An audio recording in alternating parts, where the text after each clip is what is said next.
Vous connaissez ce moment où quelqu'un dit quelque chose et soudain, toute votre journée semble gâchée.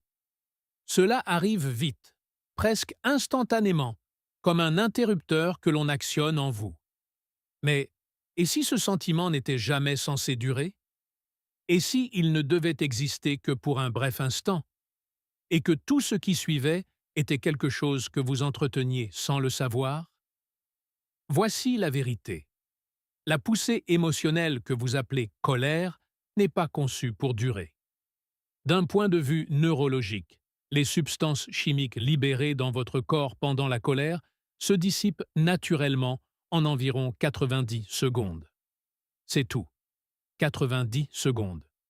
Pourtant, la plupart des gens restent en colère pendant des minutes, des heures, parfois même des jours. Pas parce que le sentiment lui-même est toujours là, mais parce qu'ils continuent de rejouer le moment.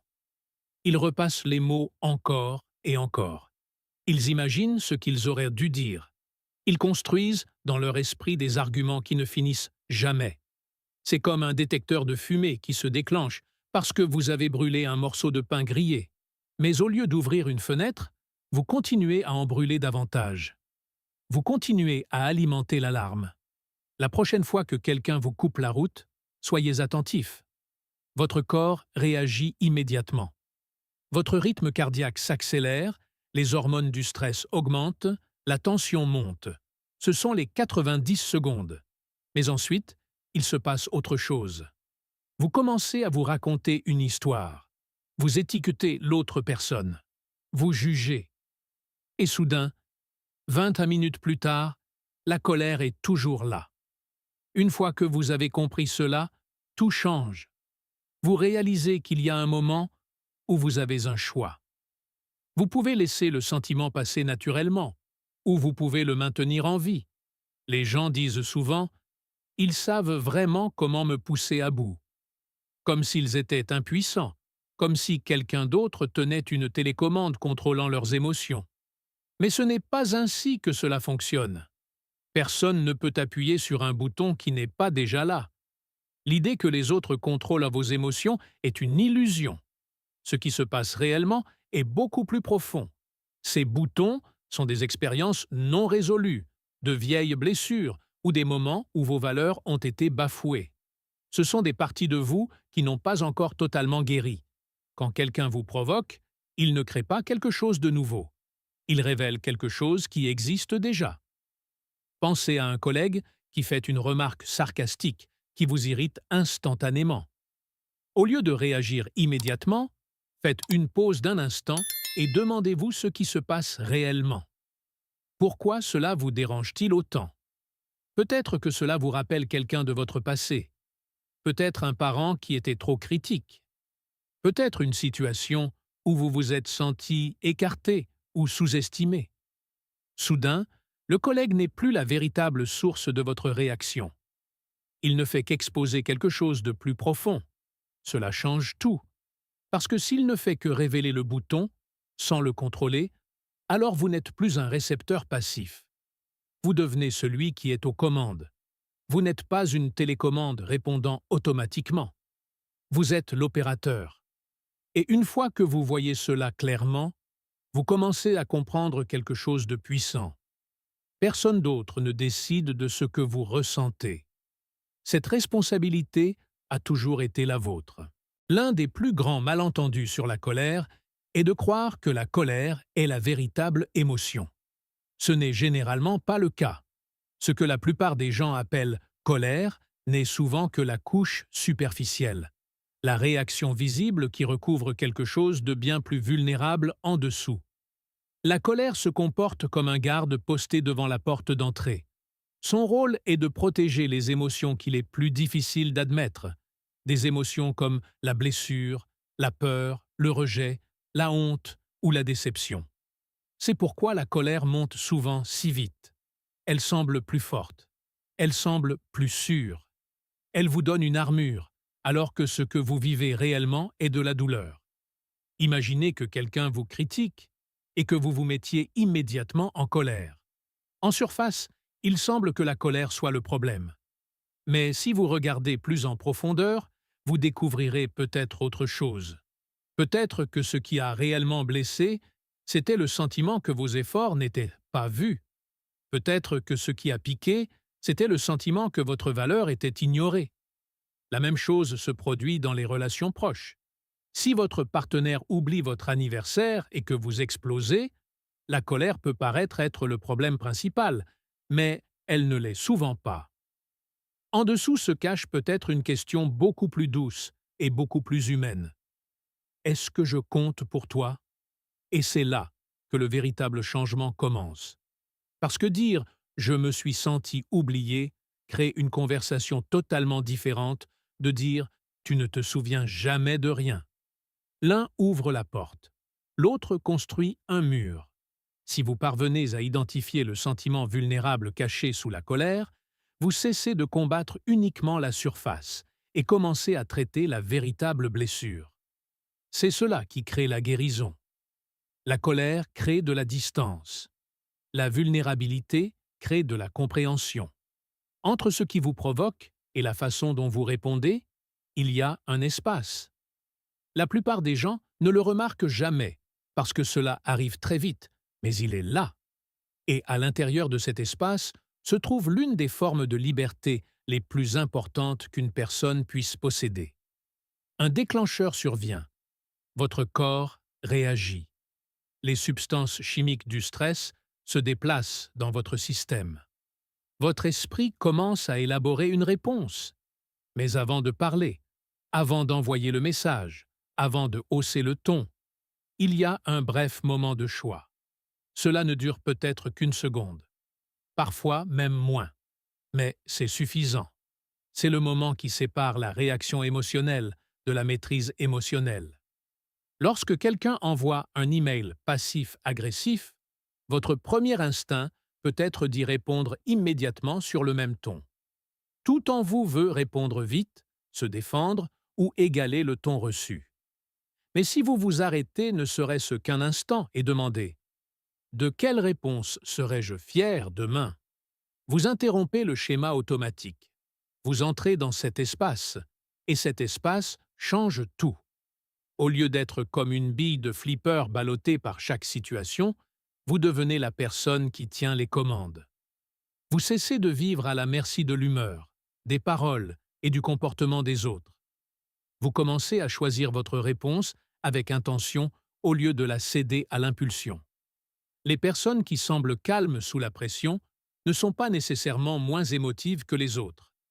Elles ont simplement appris comment vivre à l'intérieur de cet espace entre le déclencheur et la réponse.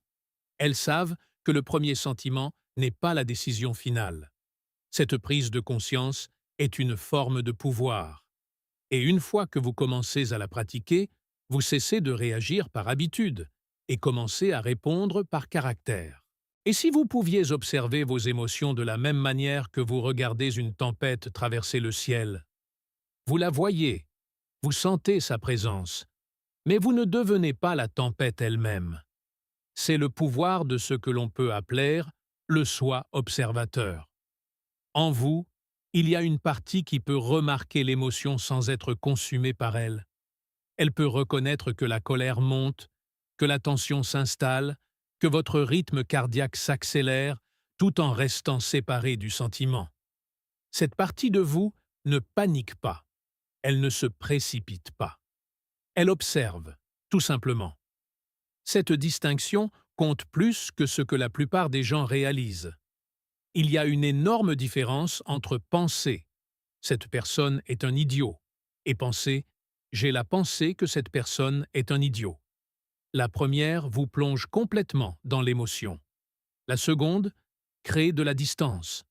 Elle vous rappelle qu'une pensée est quelque chose qui traverse votre esprit, pas un ordre auquel vous devez obéir. Imaginez un moment où votre adolescent lève les yeux au ciel devant vous. La réaction immédiate peut être l'irritation, la défensive, voire la colère. Mais si vous activez le soi observateur, vous saisissez l'émotion au moment où elle monte. Vous remarquez l'irritation au lieu de le devenir instantanément. Et à ce moment-là, vous n'êtes plus pris en otage. Vous êtes présent. Vous êtes conscient. Vous êtes assez libre pour choisir ce qui vient ensuite. C'est ce qui donne au soi observateur son pouvoir tranquille. Il vous permet de vivre l'émotion sans lui abandonner le contrôle. Le calme ne vient pas du fait de ne jamais rien ressentir.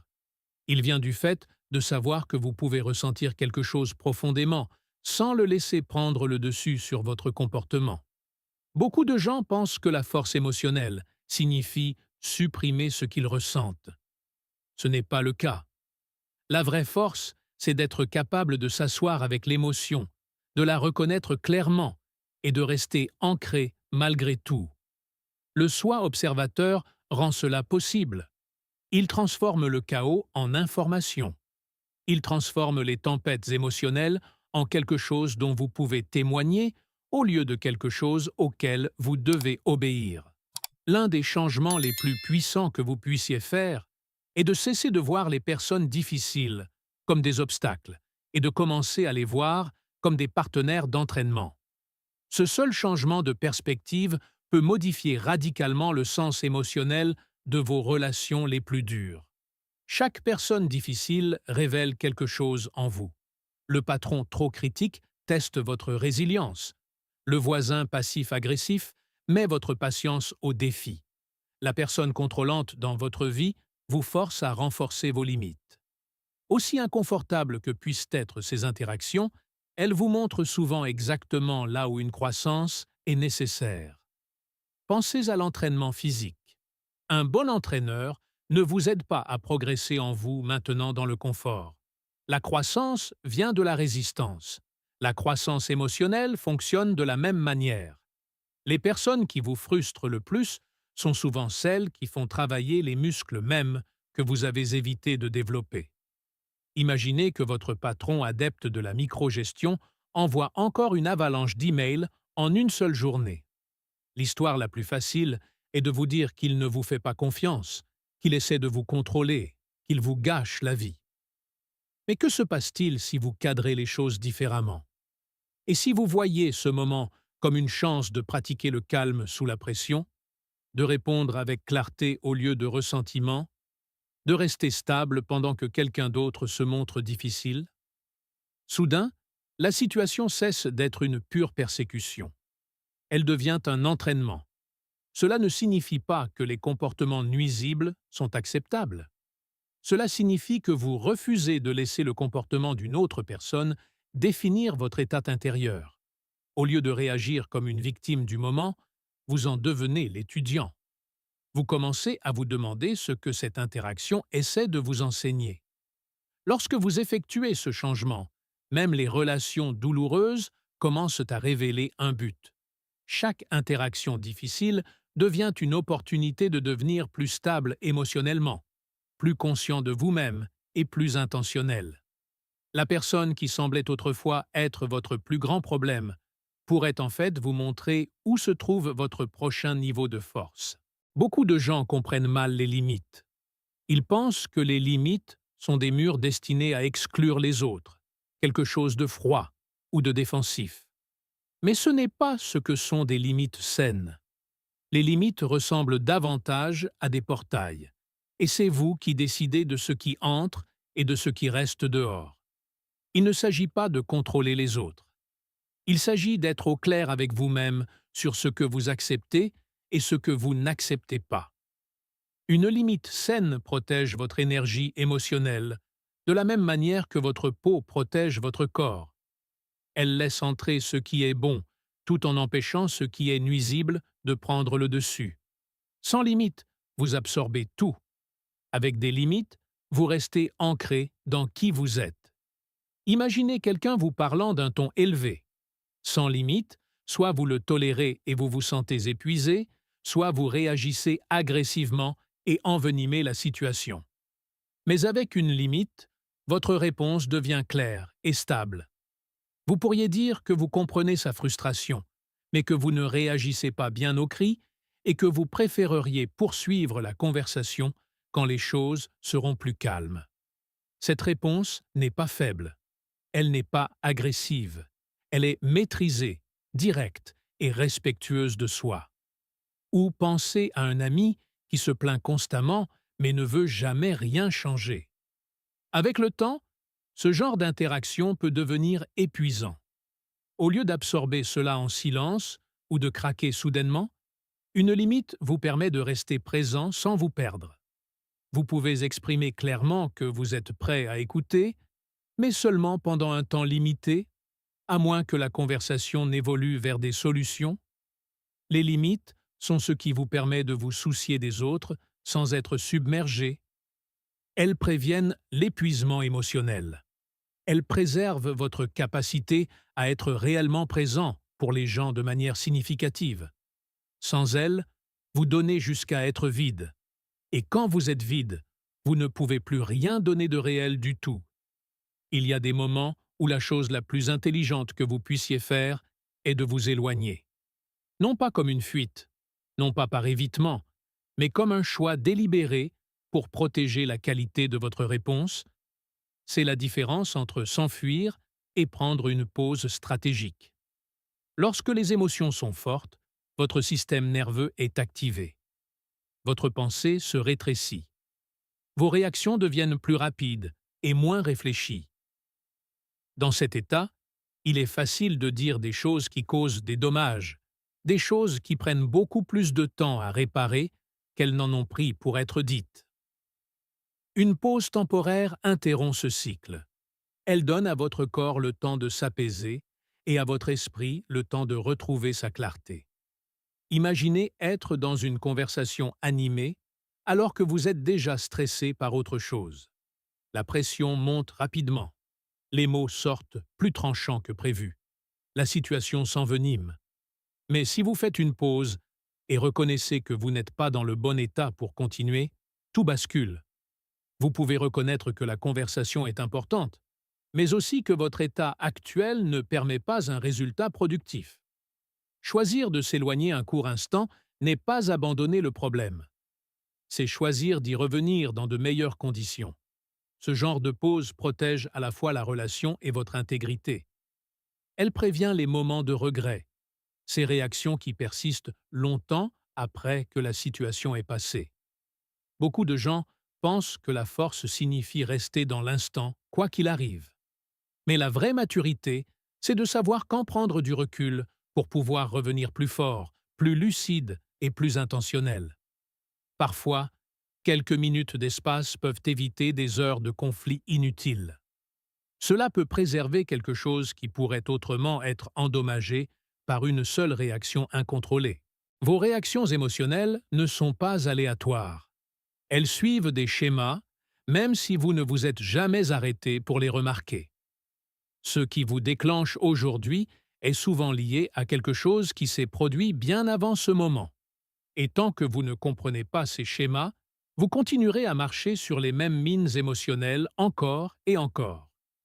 Pensez aux personnes ou aux situations qui vous font systématiquement réagir. Il s'agit rarement uniquement de ce qui se passe en ce moment même. C'est généralement lié à quelque chose de familier. Un ton de voix qui vous rappelle quelqu'un de votre passé. Un certain type de critique qui fait écho à une vieille expérience. Une situation qui ressemble à un rejet parce qu'elle s'apparente à quelque chose que vous avez déjà vécu. Une fois que vous commencez à reconnaître ces liens, vos réactions commencent à avoir du sens. Au lieu d'être confus par vos propres émotions, vous commencez à voir le schéma qui se cache derrière elles. Par exemple, vous remarquerez peut-être que les figures d'autorité qui semblent impatientes vous mettent immédiatement sur la défensive, ou que le sarcasme vous déclenche parce qu'il vous rappelle quelqu'un qui l'utilisait pour vous blesser auparavant. Ces schémas ne sont pas des accidents, ce sont des indices. Lorsque vous les identifiez, vous gagnez un autre type de contrôle. Vous cessez d'être pris au dépourvu. Vous cessez de réagir comme si chaque situation était totalement nouvelle. Au lieu de cela, vous commencez à anticiper ce qui pourrait vous déclencher et à vous y préparer. Cette préparation change tout. Elle transforme la réaction en conscience. Elle vous donne la chance de répondre au lieu de répéter le même comportement automatique. Comprendre vos déclencheurs ne consiste pas à blâmer le passé. Il s'agit de reconnaître comment le passé influence encore votre présent. Et une fois que vous voyez cela clairement, vous pouvez commencer à agir différemment. Vous pouvez contourner la mine au lieu de marcher dessus. Se soucier de quelqu'un ne signifie pas porter tout ce qu'il ressent. Il y a une différence entre être un soutien et être submergé par l'état émotionnel d'une autre personne.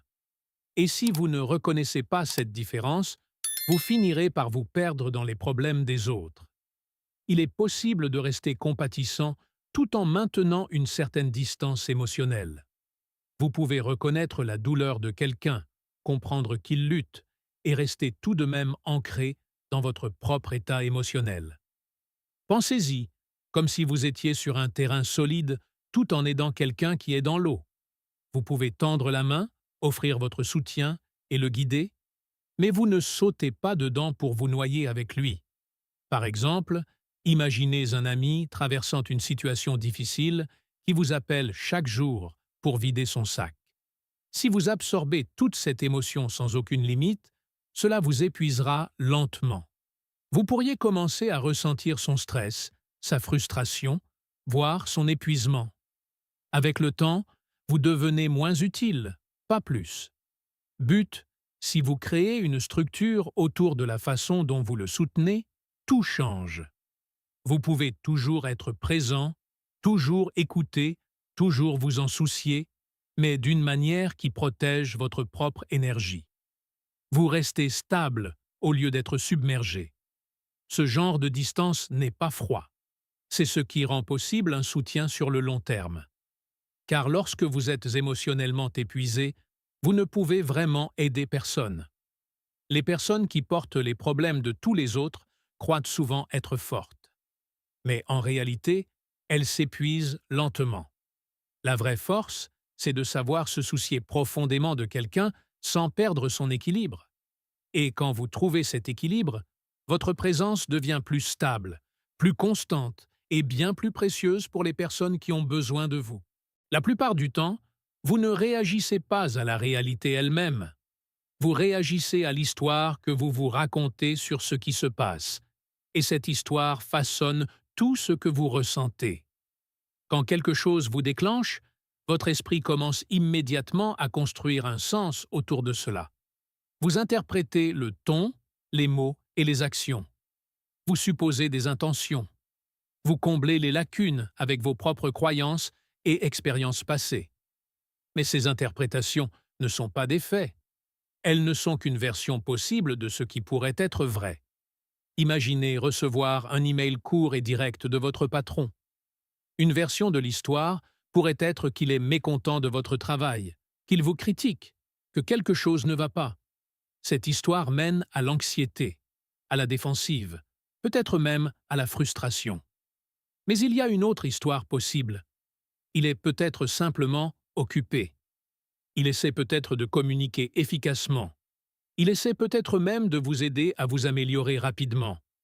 Cette version mène à la curiosité, à l'ouverture et à une réponse émotionnelle complètement différente. La situation n'a pas changé.